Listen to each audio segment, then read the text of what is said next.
नमस्कार दोस्तों। आज हम लोग बात करेंगे नए प्रोसेस की। मतलब डाइंग देखा हम लोगों ने, प्रिंटिंग देखा, और आज हम लोग देखेंगे प्री ट्रीटमेंट। मतलब डाइंग और प्रिंटिंग के लिए फैब्रिक को तैयार कैसे किया जाता है। तो उसमें वेरियस ऑपरेशंस हैं, जैसे सिंजिंग, डिसाइजिंग, स्काउरिंग, ब्लीचिंग।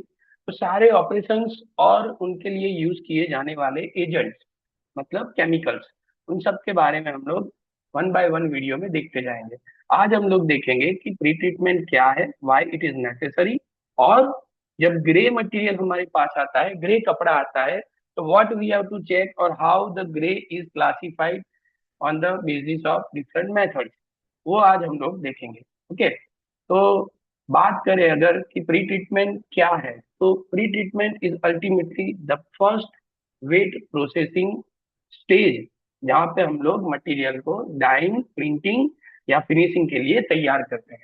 और इसका मेन एजेंडा क्या है, that we want to remove impurities which is present in fiber, like either it's natural or they are added or maybe accidental। वो बात करेंगे कि क्या क्या होता है।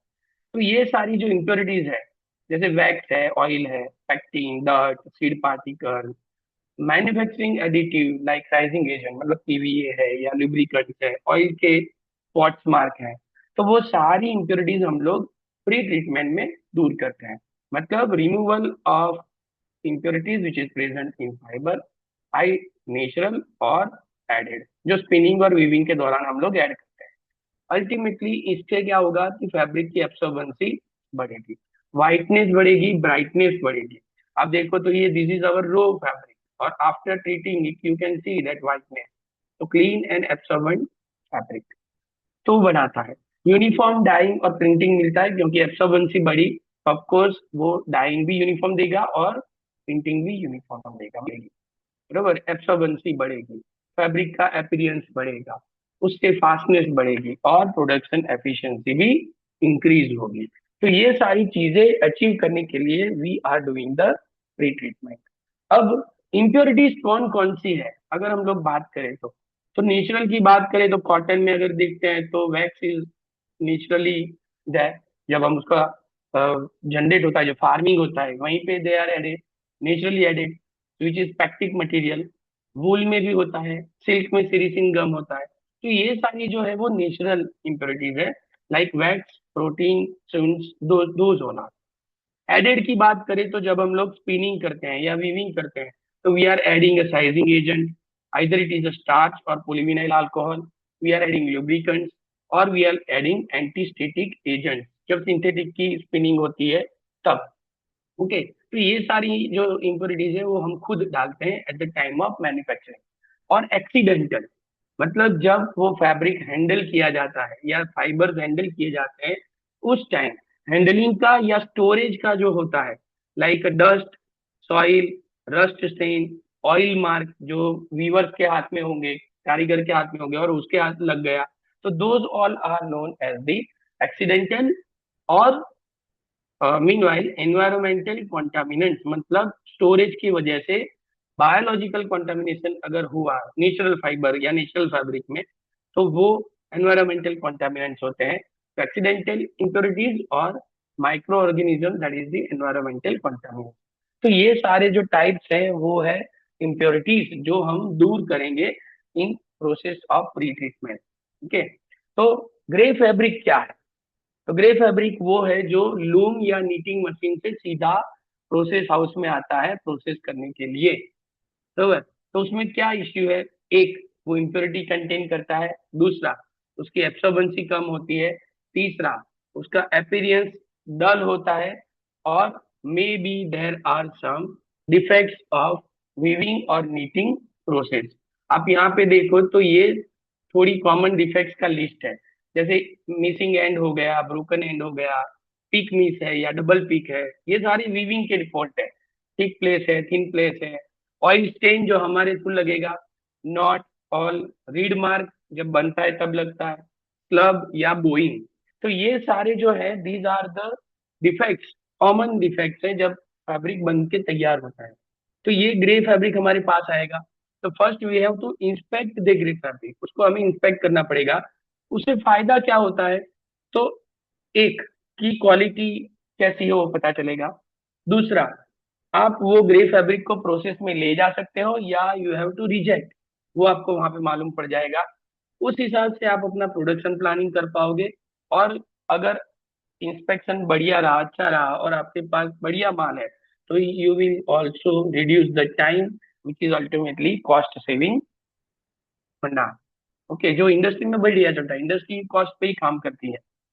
सेकंड, जब हम ये ग्रे इंस्पेक्शन करते हैं तो हम क्या देखेंगे, तो एक, कौन कौन सी डिफेक्ट्स हैं, दूसरा उसकी क्वालिटी, तीसरा उसमें कहाँ से आप डिफेक्ट अलाउ कर सकते हो और कौन सी डिफेक्ट को you have to reject. Product processing losses कम कर सकते हैं और कस्टमर सेटिस्फेक्शन बढ़ा सकते हैं। और उसके लिए क्या चाहिए, तो एक इंस्पेक्शन मशीन, जिसके बारे में हम लोग जब मशीन के लिए पढ़ेंगे तब देखेंगे। प्रॉपर लाइटनिंग, एक परफेक्ट एसओपी, और एक ट्रेन इंस्पेक्टर के जिसको मालूम है कि ये सारे फॉल्ट कैसे दिखते हैं जब आपके सामने कपड़ा लाइट के अंदर से पास होता है तब। और उसके हिसाब से दो प्रोसेस हैं डिफेक्ट को आइडेंटिफाई करके मार्किंग करने की। पहली जो है, that is the 4 point system. 4 point system मतलब ये अपना पूरा फैब्रिक है जो हमारे पास आएगा ग्रे फैब्रिक। तो मान लो कि उसमें 3 इंच तक अगर कोई डिफेक्ट है तो उसको हम लोग 1 पॉइंट देंगे। 3 से 6 इंच तक है, ये लंबा डिफेक्ट है, तो उसको हम लोग 2 पॉइंट देंगे। 6 से 9 है तो वी विल गिव 3 पॉइंट, और 9 से ज्यादा है तो we will give the 4 point. मतलब जब आप यार्ड के हिसाब से फैब्रिक को इंस्पेक्ट करोगे तो वी विल सी कि सामने से कितने डिफेक्ट वाला फैब्रिक निकल रहा है, और इस उस हिसाब से we will give the point. जब 100 स्क्वायर यार्ड कपड़ा निकलेगा तो 40 से अगर कम आपके पास वैल्यू है, okay, this is the threshold limit, मतलब 40 पॉइंट से कम पॉइंट है आपके, तो वो फैब्रिक हम लोग एक्सेप्ट करेंगे कि उसको प्रोसेस में ले जा सकते हैं। अगर 40 पॉइंट को 100 स्क्वायर यार्ड की बात करेंगे, 100 स्क्वायर यार्ड के पॉइंट अगर 40 के ऊपर गए, इन सब का समेशन जब करेंगे तो we will reject that fabric.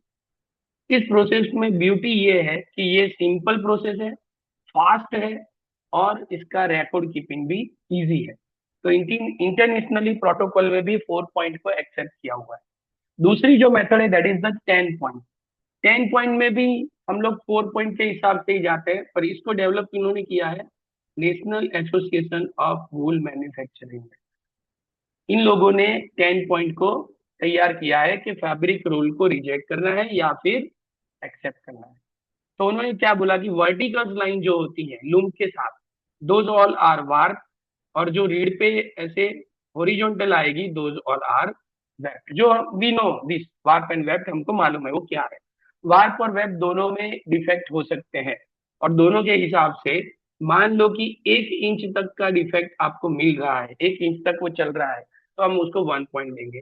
उस हिसाब से इंक्रीज होगा 1 to 5 3, 5 to 10 5, और more than 10 inches then it is a 10। और पॉइंट बेस से हम वैसे जैसे हमने 4 पॉइंट में ले लिया वैसे ही 10 पॉइंट में लेंगे, और फैब्रिक को एक्सेप्ट या रिजेक्ट करेंगे। जनरली इंडस्ट्री 4 पॉइंट टेस्ट के हिसाब से चलती है, 10 पॉइंट बहुत कम जगह चलता है। और स्पेसिफिकली जब वूल की बात आती है तो हम लोग 10 पॉइंट पे जाएंगे, क्योंकि वो वूल मैन्युफैक्चरर ने उसको ही स्टैंडर्डाइज किया हुआ। तो ये दोनों सिस्टम का डिफरेंस क्या है, तो मैक्सिमम पॉइंट आप 4 पॉइंट में 4 दे सकते हो और इसमें 10 दे सकते हो। सिंप्लिसिटी जो हमने ऑलरेडी बात की कि इसकी बढ़िया है, इसकी मीडियम है, मॉडरेट है। इंडस्ट्री में वेरी कॉमनली यूज किया जाता है 4 टैग पॉइंट सिस्टम, जबकि 10 पॉइंट कम यूज किया जाता है स्पेसिफिकली वूल के लिए, उसको हाईली रिकमेंडेड किया गया है। ओके, एक्यूरेसी अगर देखें तो 10 पॉइंट में बेटर आती है, क्योंकि हम लोग उसको इंच के हिसाब से डिवाइड करके फिर मल्टीप्लाई करके अगेन परसेंटेज में कन्वर्ट करते हैं, जबकि एक्यूरेसी इसमें गुड। इवेल्यूशन फास्टर है किसका, 4 पॉइंट का, जबकि 10 पॉइंट का डिटेलिंग में है तो वो स्लो चलेगा। ओके, तो ये ग्रेडिंग कैसे करेंगे, लाइक दिस ABCD। मतलब ए है तो 0 से 10 पॉइंट के क्लासिफिकेशन में आएगा और एक्सीलेंट होगा, मतलब उसमें बहुत ही कम डिफेक्ट है। और डी है तो it's a very poor, above 40 point, जब हम 4 टेक की बात करेंगे, और मेजर डिफेक्ट्स उसके अंदर। अब नाउ क्यों हम 4 पॉइंट पे चले गए, क्योंकि 4 पॉइंट सिस्टम मैक्सिमम यूज किया जाता है इंडस्ट्री में, इसके लिए। ओके। अब ये ग्रेडिंग करने के बेनिफिट क्या है? तो you will receive a quality, कि आपके पास जो कपड़ा है उसका प्रोसेसिंग हम कर पाएंगे या नहीं। Same, on the basis of grade you can say that your customer is satisfied और नॉट। प्रोडक्शन प्लानिंग कर पाएंगे, क्योंकि हमारे पास जो कपड़ा है उसको हमें प्रोडक्शन में ले जाना है कि नहीं ले जाना है, वो डिपेंड करेगा ग्रेडिंग सिस्टम के बाद, कि अगर आपने एक्सेप्ट कर लिया तो वो प्रोडक्शन में जाएगा। प्राइसिंग और इन्वेंटरी कंट्रोल होगा, और एक्सपोर्ट क्वालिटी के आप फैब्रिक तैयार कर पाओगे जब आप इस हिसाब से ग्रेडिंग करके उसको प्री ट्रीटमेंट के लिए रिकमेंड करोगे तब। प्री ट्रीटमेंट का जो सबसे पहला स्टेज है, that is the grey inspection. और ग्रे इंस्पेक्शन इस तरह से किया जाता है जो अभी हम लोगों ने देखा। ओके। ग्रे इंस्पेक्शन की मशीन्स के बारे में हम लोग स्पेसिफिकली डिटेल में पढ़ेंगे जब मैं मशीन्स के रिलेटेड के वीडियो चालू करूंगा। उसमें टेक्सटाइल इंडस्ट्री में यूज होने वाले सारे मशीन्स के बारे में वन बाय वन हम लोग डिस्कस करेंगे। अभी हम लोग प्रोसेसेस के बारे में डिस्कस कर रहे हैं। पहले डाइंग का थोड़ा बहुत देखा, फिर पेंटिंग का देखा, फिर अब प्री ट्रीटमेंट का देख रहे हैं। लास्ट में हम लोग फिनिशिंग का देखेंगे, फिर इंडिविजुअल प्रोसेस के बारे में भी देखेंगे, and then we will move towards the machine. तो आज तक इतना ही। आप इसके बारे में पढ़िए, जानते रहिए, और अगर कुछ नया मालूम पड़े तो you can write in comment also. If you are any query, आप कमेंट में लिख के पूछ सकते हो। तब तक अगले इतवार तक वापिस इंतजार करेंगे नए एक लेक्चर के साथ जो प्री ट्रीटमेंट के साथ रिलेटेड होगा। Thank you very much. Like करें, सब्सक्राइब करें और शेयर करें। Thank you very much.